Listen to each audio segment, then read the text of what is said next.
Hey, I'd like to welcome you to another episode of Mission Matters. My name is Adam Torres, and if you'd like to apply to be a guest in the show, just head on over to missionmatters.com and click on Be Our Guest to apply. All right, so today is a very special episode. It's commemorating the most recent book of Mission Matters that we launched. So, volume 11 of our best-selling Mission Matters Business Leaders series. And we're welcoming back onto the show Scott Chaplan. I like to call him one of our founding fathers or founding authors of Mission Matters. Let me tell you, Scott was supporting us way back when, before we had a website, before we had a podcast, heck, before we had anything. I don't know how we talked him into it, but we're going to get into more of that in a bit. But first off, Scott, man, welcome back on the show. Adam, it's a pleasure, man. Nice to see you as always. All right, so we're going to start this episode before we dig in, like we start them all, with what we like to call our Mission Matters Minute.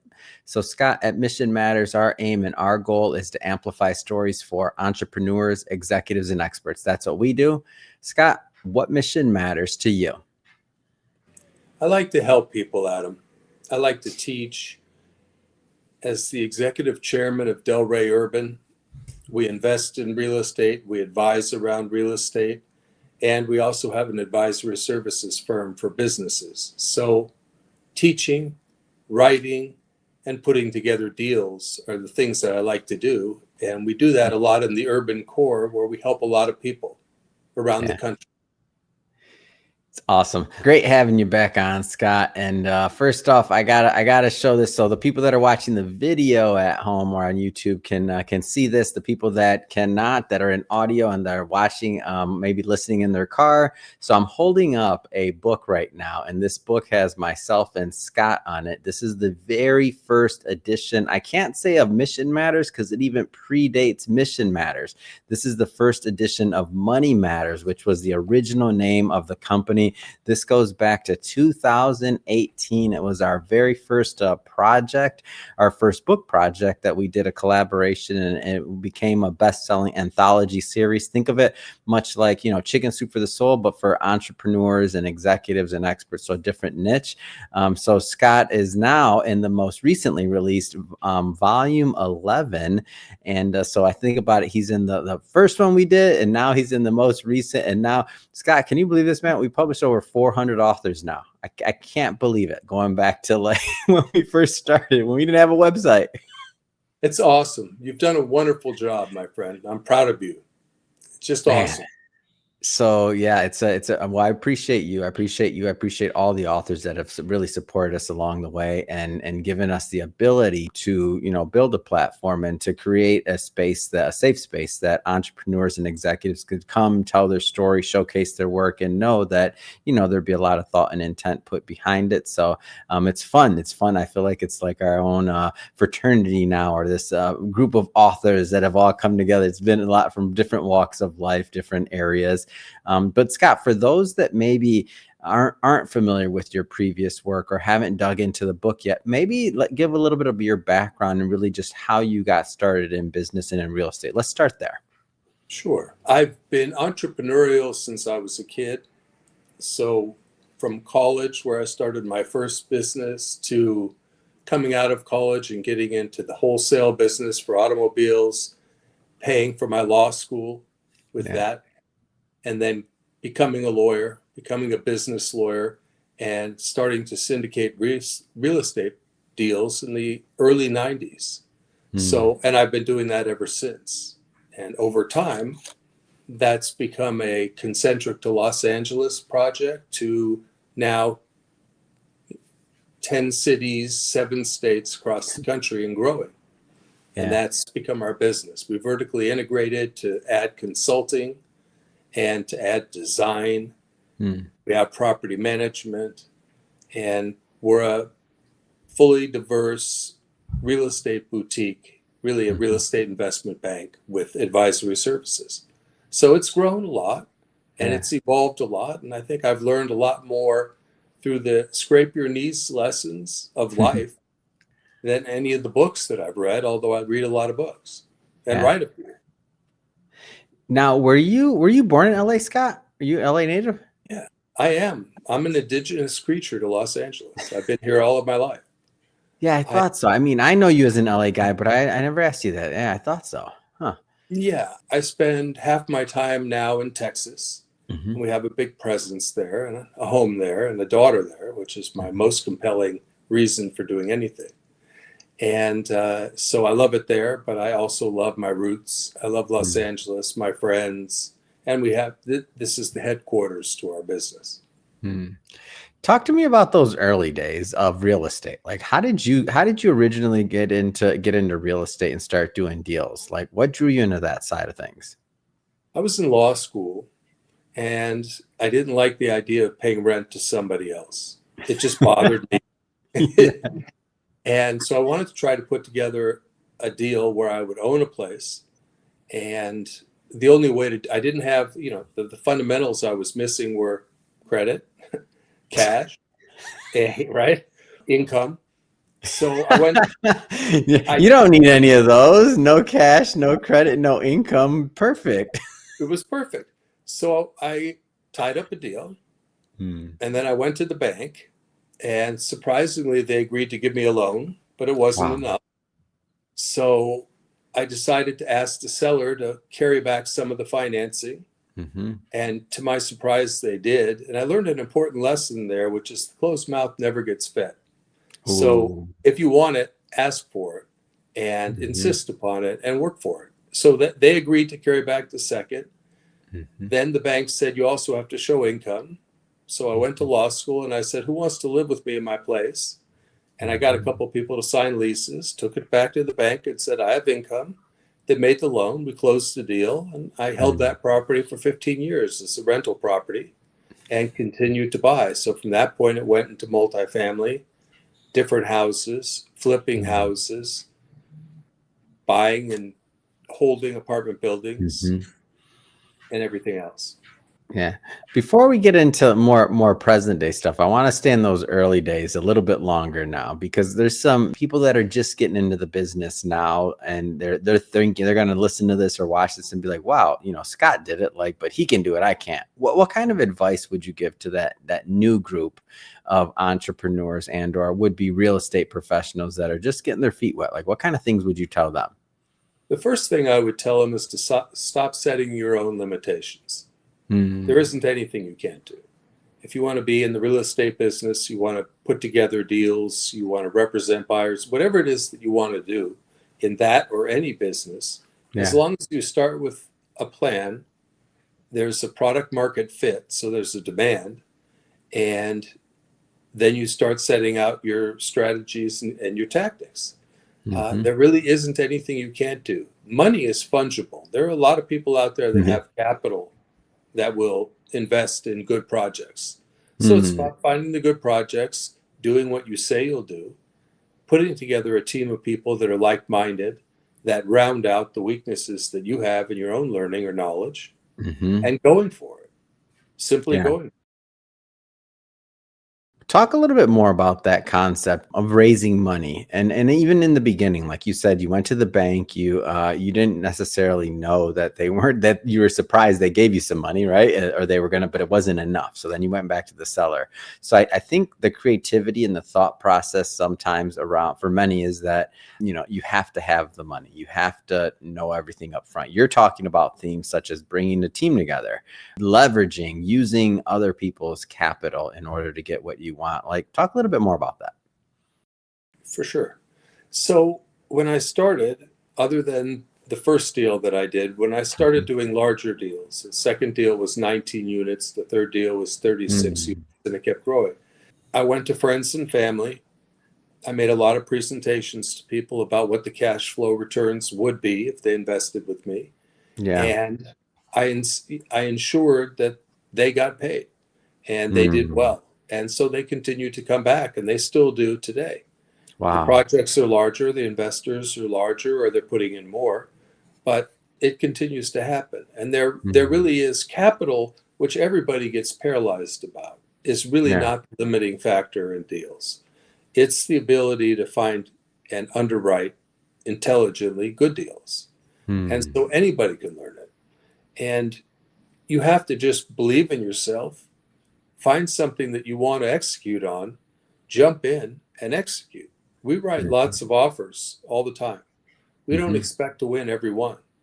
We win the ones we win, and then we close the ones that make the most sense. So we have a very high closing ratio. So we do a pretty good job of vetting it.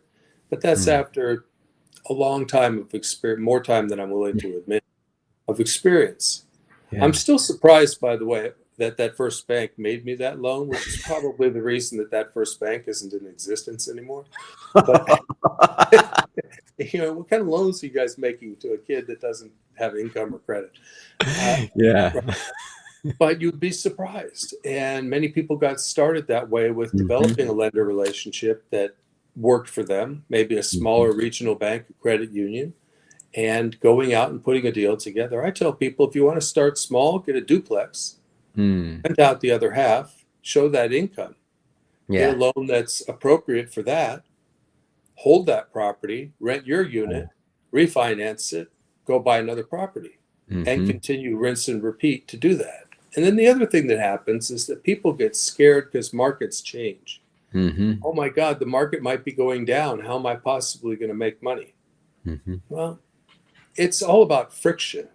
It's not necessarily about the positive indicators of every market. There's Mm. money to be made when the markets go down.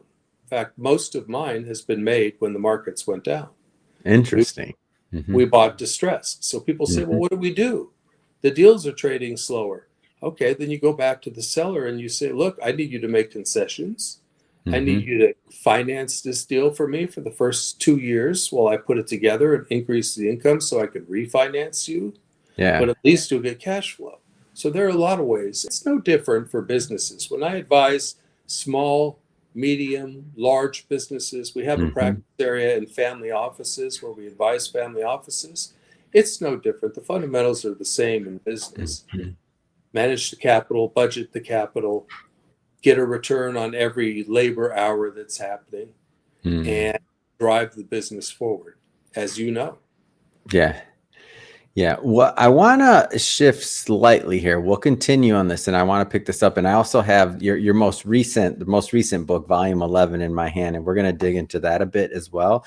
But I do want to take a moment, and maybe as an aside, and get into the educational component of what you do as well, whether it's speaking, whether it's teaching, because you've had this whole other linear path that you've pursued while doing real estate, while speaking, while doing real estate, I should say, while advising businesses, like all these other things. Like, where does that educational component and that need to give back, where does that come from? Probably my family, Mm. probably the way that I was raised, and a core value of giving back and trying to share blessings that you've received. Mhm. So I knew how to teach. I knew how to teach because I would help people with the things that they were Yeah. working on from a young age. And Mm. I liked it. So in law school, I got involved and I ended up teaching at the law school at Pepperdine at their Mhm. Center for Entrepreneurship and Technology Law. And I was an advisory board member. I loved that. I Mm. went on to that center. I was an advisory board member when it was first formed. So we kind of helped get it off the ground. Yeah. Now it's doing incredibly well. Then I went on to teach at Chaplan University to teach people how to get real estate licenses, broker's licenses, and other core Mm. classes. And I love that because you can see the connection. You can see Mm. when somebody's learning from what you're saying, and when Mm. they've got a true interest, and you can pour into them. Yeah. And the accumulation of knowledge is interesting, but if you don't share it, what are you doing? It seems very Mhm. narcissistic to me. So I really do love to share. And then I bring people into the team Mm. who have that learning passion, commitment, hardworking, and want a family atmosphere, but want to do great things. And Mm. people around here recognize that there isn't anything we can't do. So what is it we should do? Yeah. What keeps you motivated on that side of things? Like when it comes to to rallying the troops, the team, like all of that, like that side of leadership, like what keeps you motivated and going, especially when things, market's going against you, whatever it is, like that, whatever gets you down, like what keeps you motivated? Well, there's a drive to win for sure. Mhm. I'm competitive and I don't quit. I'm Mm. tenacious, so I haven't quit anything. Got that dog in you, Scott. Come on. Yeah, yeah. And I have a lot of people who depend on me, Yeah. and depend on me to lead. They depend on me to support and protect and provide. And I Mm-hmm. take that role very, very seriously. As a Yeah. lawyer, I take it very seriously. As an advisor, as CEO, I'm critically and deeply invested in the success of the people around me. And often I'll be the last person to be paid because Mm-hmm. I'm taking care of everybody else. And that's okay. I still feel like that's a good day's work. Yeah. And everybody that works with me is part of my family. And if Mm-hmm. they're not, they're probably not going to work for me that long because I need it. And now the team that I've born Yeah. needs that kind of connection. Yeah. That's our DNA. Staying on that kind of train of thought when we're talking about team, and this has been a theme throughout this entire interview of building a team, whether they're direct reports to you or otherwise. Talk a little bit more about your concept around the team in terms of like partners, like whether it's real development side of things or any of the other things. Like, how do you look to attract, and how do you kind of like vet who you feel are the right people to work with and for you?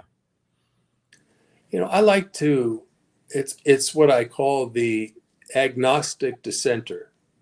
So when Mm. I'm talking to people, maybe I'm talking to professional athletes who need advice, and we're Mhm. talking about how to put together a team. Well, everybody on your payroll is getting benefited by the dollars that you make. That's how Yep. you've set up your construct. So they've got their own incentives, which may not be in line with your overall life goals. So Mhm. who's that person that's smart, that you trust, and is going to tell you exactly what the truth is with no upside at all? Mhm. Listen to that person. Have somebody like that close to you. What Mhm. is it that you don't know? What is it that you want to know that you don't know, that you need to know? And Yeah. where's that seat being pulled? It's like the book Jim Collins, Good to Great. Yeah. You need to put the right people on the right seats in the bus. You really do. And you need to be self aware enough to recognize that I'm not great at that. I Mm. need somebody who is, because that's a core element of this machine. Mhm. And if we want to expand in that direction, maybe we want to go into the design business, which we've done because we design our own properties. So we've Mhm. expanded that beyond our own properties. Well, we need an exceptional designer with great interpersonal skills, which happens to be my partner, Consuela. Mm. And that gives birth to that business. And then I put energy behind it. We rally the right troops to undergird it, and off we go. And it's been that Yeah. way throughout my career. That there was a point in time where one of the businesses that I had was to go in with asset-based financial institutions that were Mhm. foreclosing at that time on companies that weren't paying their loans. I would Mm. go in as the friendly buyer, hired by the bankers, turn the business around, and then have the option to either keep the business by guaranteeing the debt or spring out of the business, roll it up, and sell it. And that Mm. was my job. I did that for about 10 years, and it taught me a whole lot about different businesses, different management styles, the Mhm. nature of what happens when people get into control. What are the correlations, or in trouble? What are the Mm. correlations between those activities and getting in trouble? And it helped me Mhm. to guide my own businesses thereafter. And I kept a Yeah. couple of those businesses, built them up, sold them, and that Mm. became a further part of my more specific focus into real estate. Mm. And now, when we take interest in companies, it's usually startup to just when they're making revenue, Mhm. and we're advising them. We take a piece, we continue to help them grow with the idea that they're going to sell, much like venture capital. Mm. Yeah. But Let's switch it up a bit here. I want to get into the most recent volume of Mission Matters, and let's get into your content. So, voices and choices: the human variable in the success equation. Lots of different. I know your content, or I know some of your content, I should say, and I know you got lots of different angles you could have taken. Why this message? Why now? because it really is all about people. Hmm. Doesn't matter how smart you are, unless you want to be a sole proprietor. If you want to build an enterprise, you Hmm. have to attract wonderful people, and you have to recognize who your constituents really are. Hmm. It's one thing to say my constituents or my customers or my clients or my Yeah. investors, but they're also your lenders and the building department and every other aspect of what's happening in the ecosystem of your Mm. business. That's the tactical, practical, on the ground today. But Yeah. the truth of how you build up to that is who's in your life as you're growing? Who's in Mm. your life as you're learning? Who do you attract yourself to? Or who do you attract to you? And often for me, I was more intrigued by people that were really smart, that knew things I didn't. And I wanted Mm. Yeah. and I wanted to bring them close to me. And many of them I brought along with me through those companies and into my business now. But Mm. those were advisors, those were friends, family. Mhm. And where do you pick up the characteristic traits? Which ones do you want to emulate and imbue? Which Yeah. ones do you want to repel and say, well, I can see that doesn't work. Get that out of my life. Yeah. So it really is about the voices and then the choices. So Mm. what are they saying to me? Who am I going to listen to? Who do I need Mhm. to get away from? And how am I filling in my plate so that I've got all the right pieces to make the machine work? Mm. Now, obviously, there's a lot in this chapter in what you wrote, but if there were just kind of like one thing that you hope your readers for this take away from it, what would that be? Don't be afraid of creativity. Mm. Don't be afraid of taking chances at all. Yeah. Don't be afraid of it. And don't be afraid of losing. It's not a Mm. battle, it's a war. And it Mm. goes on and on forever.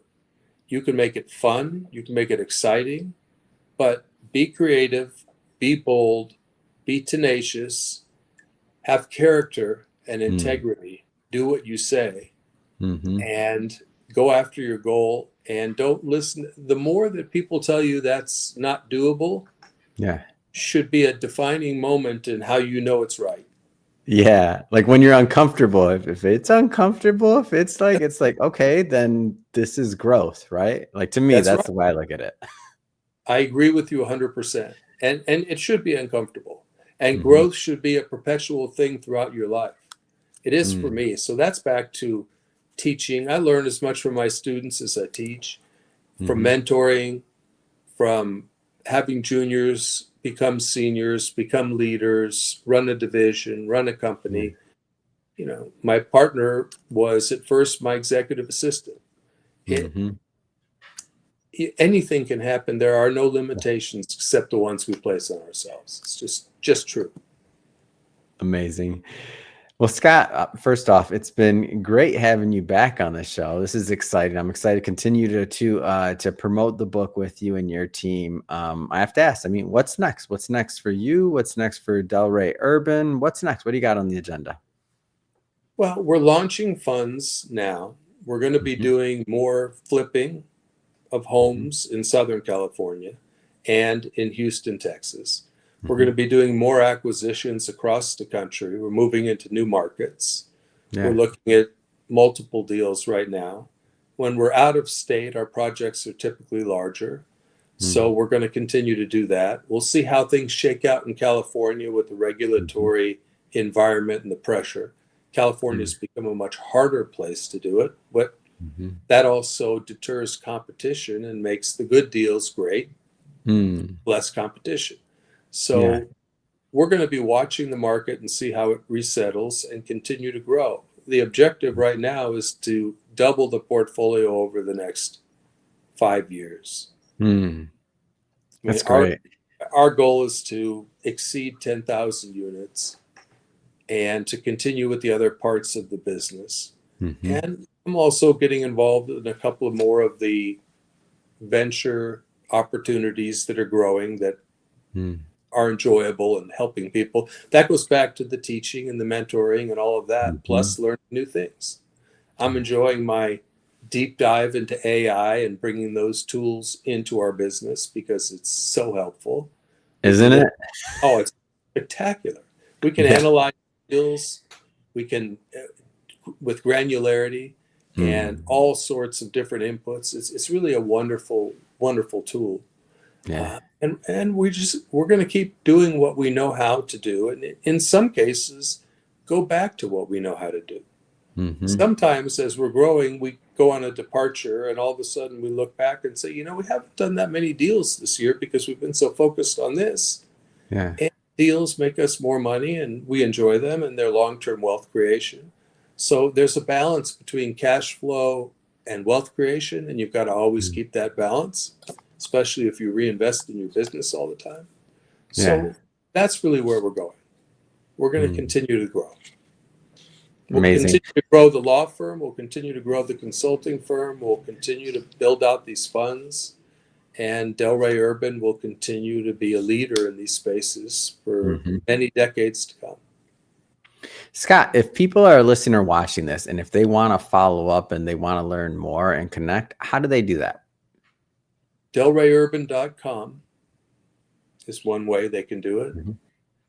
310-315-7226 is the other way they can do it. Call the office. If they want to speak to me, reach out to me. We'll find time. Mm-hmm. And if people really want to know, how do I do this? How do I get in this business? How do I increase my space in this business? How do I use my passive income to get a better return? How do I structure tax advantage deals? Whatever the questions are, we've either documented it when we represented banks, lent on it as lenders, bought it, litigated it. There isn't a piece of it that we haven't touched. So I'd be happy to share that knowledge with anyone. Been doing it a long time.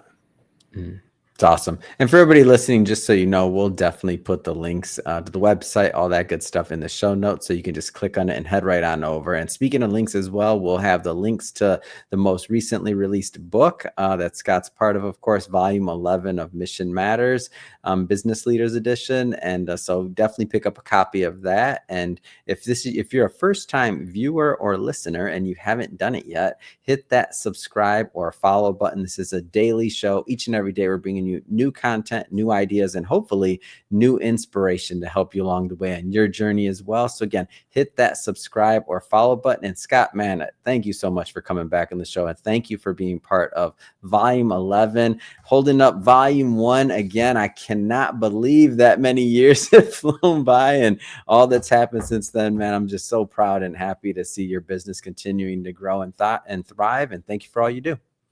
Thank you, Adam. And I'm proud of you as well. You've done an incredible job. I love working with you, and we've got a lot more to do. We've got a lot more to do.